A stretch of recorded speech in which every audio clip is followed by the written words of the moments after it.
بسم اللہ الرحمن الرحیم۔ السلام علیکم ناظرین، کیسے ہو آپ؟ ناظرین، کیا آپ نے کبھی غور کیا ہے کہ اللہ پاک نے پانی کو بغیر رنگ، بغیر ذائقہ اور بغیر خوشبو کے کیوں پیدا کیا؟ اگر پروردگار پانی کو ایک مخصوص رنگ عطا فرما دیتے تو وہ ساری اشیاء جن کی بقا میں پانی کا عظیم کردار ہے ایک رنگ کی ہوتی۔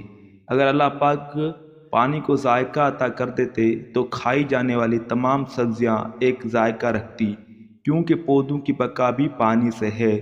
اگر رب عزوجل پانی کو خوشبو دیتے تو وہ اشیاء جن کی بقا پانی سے ہے اور خوشبودار ہیں ایک ہی خوشبو کے حامل ہوتی۔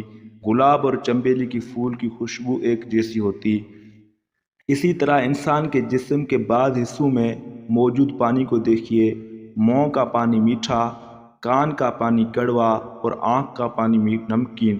اس میں بھی اللہ کی بڑی حکمت ہے۔ منہ کا پانی میٹھا اس وجہ سے بنایا تاکہ ذائقے کا احساس ہو۔